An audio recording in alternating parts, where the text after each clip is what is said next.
पहले पूज्य महाराज जी का आशीर्वचन। बोलिए गौरी गोपाल भगवान की। भगवान की कृपा से संतों के चरणों में आज आप सबके दर्शन करते हुए संतों को प्रणाम करने का, दरस परस करने का परम सौभाग्य मिला। पूज्य महाराज जी के चरणों में दास का कोटि कोटि नमन।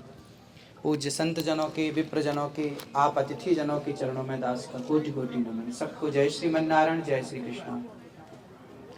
बहुत सुंदर नेह नीड फाउंडेशन के द्वारा यह जो कार्यक्रम चल रहा है, जिसमें बच्चे, गांव में लड़ाई झगड़ा करने वाले बच्चे, नशा इत्यादि में जाने वाले और अपने जीवन को बर्बाद करने वाले बच्चे आज नेह नीड फाउंडेशन के माध्यम से आज देखिए कितना अच्छा प्रदर्शन कर पा रहे हैं और अपने भविष्य को संवार पा रहे हैं।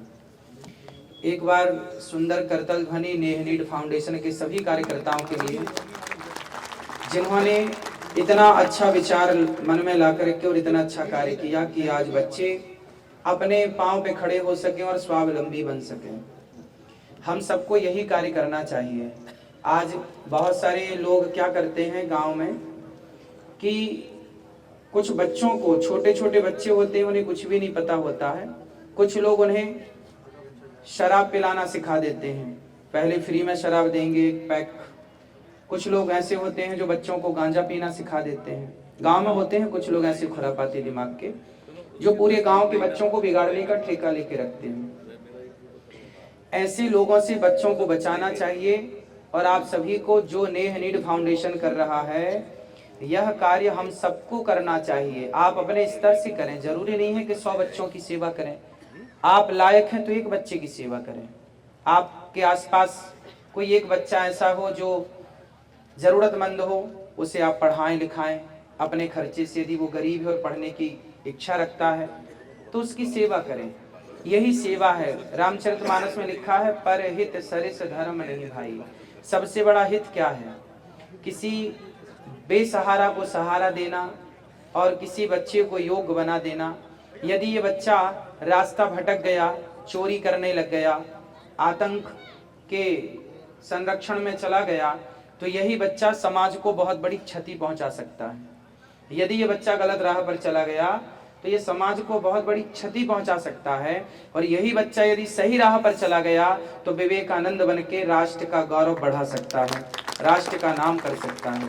तो यही बच्चा राम बनेगा और यही बच्चा रावण बनेगा। ये परवरिश पर निर्भर करता है कि हमने समाज को परवरिश कैसी दी।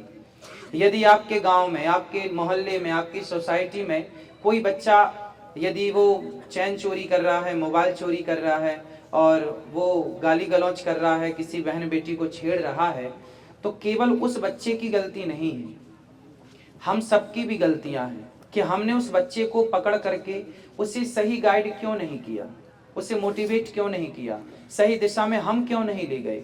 भाई जो बच्चा गलत है वो तो गलत है ही, लेकिन जो समाज सही है, क्या उसकी जिम्मेदारी नहीं थी कि उस गलत को सही करने की कोशिश करते।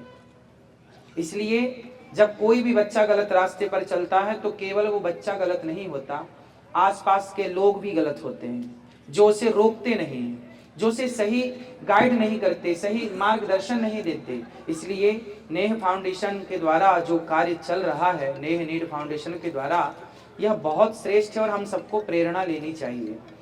गौरी गोपाल आश्रम वृंदावन में है, जहां पर 150 बच्चे जो गरीब परिवार के बच्चे हैं, जिनके माँ बाप पढ़ाने में असमर्थ हैं, आज गौरी गोपाल गुरुकुल की स्थापना करके गौरी गोपाल आश्रम में 150 गरीब परिवार के बच्चों का रहना, खाना, पढ़ना, लिखना सब निःशुल्क है। ये दास अनिरुद्ध समाज से भिक्षा मांग मांग करके समाज की इस तरह की सेवा करता है। यदि 150 बच्चों की ये दास अनिरुद्ध सेवा कर सकता है, नेह नीड फाउंडेशन सेवा कर सकता है, तो हम सब कर सकते हैं। हम सब करें, थोड़ा थोड़ा कार्य हम सब करें, क्योंकि एक के करने से भी नहीं होगा। एक कितना भी करेगा क्या कर लेगा, कितना कर पाएगा। हम सबकी जिम्मेदारियां हैं ये। आज समाज में सबसे ज्यादा जरूरत इन्हीं चीजों की है कि हम अपने बच्चों को ठीक ठीक शिक्षाएं दें, क्योंकि शिक्षा में बहुत बड़ी ताकत है। देखिए ना, एक गिल्ली डंडा खेलने वाला एक बच्चा, जिसे चंद्रगुप्त कहते हैं, सामान्य बच्चा था गिल्ली डंडा खेलने वाला, लेकिन उसे जब पकड़ा चाणक्य ने तो सम्राट बना करके बिठा दिया। ये शिक्षा का बल है, ये शिक्षा की ताकत है। शिक्षा के बल पर ही तो चंद्रगुप्त को सम्राट बनाया चाणक्य ने। तो शिक्षा ये है कि सामान्य बच्चे को उठाकर सम्राट बना सकती है, ये शिक्षा है। इसलिए शिक्षा बहुत आवश्यक है। और शिक्षा कैसी? चाणक्य ने एक श्लोक लिखा है, माता शत्रु पिता वैरी ये न बालो न पाठितः न शोभते सभा मध्य हंस मध्य वको यथा। वह माता पिता सबसे बड़े दुश्मन हैं जो माता पिता अपने बच्चों को पढ़ाते लिखाते नहीं हैं। अब आप कहेंगे हमारा बच्चा तो बहुत बड़े इंग्लिश मीडियम में पढ़ रहा है, हमारा बच्चा तो पढ़ रहा है। आपका बच्चा इंग्लिश मीडियम में पढ़ रहा है, लेकिन याद रखना कि वो बच्चा जब पढ़ लिख कर घर आएगा तो तुम्हें अर्थात माँ बाप का वो सम्मान नहीं करेगा। आज पढ़े लिखे बच्चे हैं तो कहाँ माँ बाप को सम्मान कर रहे हैं? आजकल के बच्चे माँ बाप को प्रणाम करना भी भूल गए, घुटनों को छूते हैं, पांव चरण छूना भूल गए। आपने पढ़ाया तो है, इंग्लिश में बात करता है आपका बच्चा, बहुत फ्रैंकली है, लेकिन बड़ों का सम्मान करना भूल गया। आपने पढ़ाया है, क्या पढ़ा दिया? आपने वो पढ़ाया है जिस पढ़ाई से बच्चों के अंदर शिक्षा तो है बट संस्कार नहीं है। हमें माता शत्रु पिता वैरी, वह माता शत्रु है, वह पिता दुश्मन है बच्चे का जो अपने बच्चों को संस्कार नहीं देते। आप अपने आप से पूछिए, मैं आपसे, आप लोग बच्चों से क्या कहते हैं? बच्चा खूब नंबर लाना, तुम्हें नौकरी करना है, नौकरी करना है। आज हमारे देश ने अपने बच्चों के दिमाग में इतनी बड़ी गंदगी घुसा दी कि बेटा तुम्हें नौकरी करना है, नौकरी करना है। मैं सवाल करता हूं हर माँ बाप से कि बताइए, नौकर बड़ा होता है कि मालिक बड़ा होता है? जोर से, मालिक। लेकिन आज भारत का माँ बाप क्या बच्चे को बना रहा है? बेटा नौकर, बेटा नौकरी करना है, नौकरी करना है। आपने उसके होश संभालने से लेकर सारी जिंदगी यही सिखाया, बेटा नौकर बनना है, नौकर बनना है, नौकर। नौकरी ना मिलने पर बच्चे आत्महत्या कर लेते हैं, अच्छे नंबर ना आने पर बच्चे आत्महत्या कर लेते हैं, क्योंकि माँ बाप का इतना दबाव है। यदि बच्चा तुम्हारा आत्महत्या कर लेता है तो हत्यारे तो माँ बाप ही हुए ना। क्यों इतना फोर्स किया आपने? आपने नौकर बनने के लिए जितना बच्चों को फोर्स किया है, इतना मालिक बनने के लिए फोर्स किया होता तो आपके बच्चे मालिक बनते। चाणक्य ने चंद्रगुप्त को नौकर नहीं बनाया, चाणक्य ने चंद्रगुप्त को मालिक बनाया है। अरे इतना पढ़ा रहे हो तो नौकर बनाने के लिए? अरे ऐसा बच्चों को गाइड करो, बेटा नौकरी करने वाला नहीं बनना, नौकरियां देने वाला बनो। आप 10 लोगों को नौकरियां दो, 20 लोगों को नौकरियां दो। जब पढ़ा ही रहे हो तो ठिकाने से पढ़ाओ। इतना पढ़ा लिखा के नौकर बनाए तो खाक बनाए, क्या बनाए? आग लगे तुम्हारी ऐसी पढ़ाई में जो नौकर बनाती हो। हमारी पढ़ाई तो सम्राट बनाती थी, हमारे भारत की पढ़ाई। राम पढ़े तो सम्राट बने, कृष्ण पढ़े तो राजा बने, सम्राट बने। फिर तुम्हारे पढ़े क्या बन रहे हैं? नौकर। इसलिए ये दिमाग से निकाल दो बच्चों को। देखिए, नौकरी करना ठीक है, कर लो, चौथा पांचवा ऑप्शन रखो नौकरी को। नहीं बिजनेस चल पाया, नहीं कर पाए, भाई ट्राई तो करो।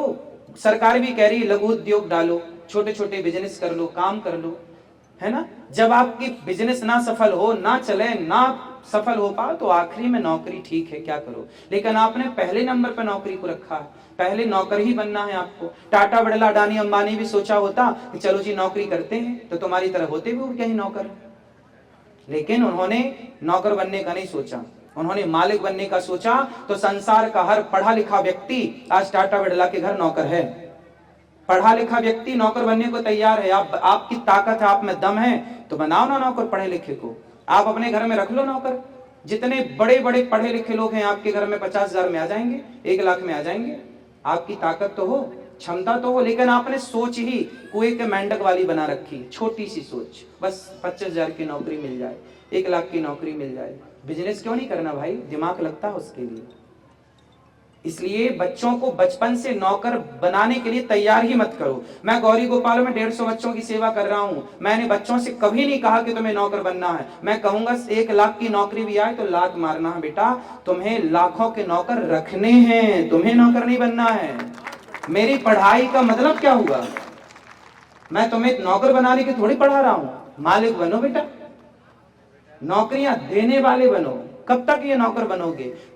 और नौकर जहां ज्यादा होते हैं ना वो देश गरीब होता है, जहां मालिक ज्यादा होते हैं वो देश अमीर होता है। यदि देश को अमीर बनाना है तो मालिक बनो, और देश को गरीब रखना है तो नौकर बने रहो। फिर तो कौन कौन देश से प्यार करता है? भारत माता की।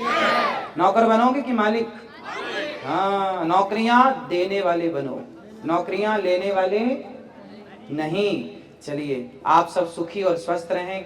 कहना तो बहुत कुछ है, पर अभी इतने से संतोष करिए। पहले इतना कर लीजिए, फिर आगे का पाठ बताएंगे।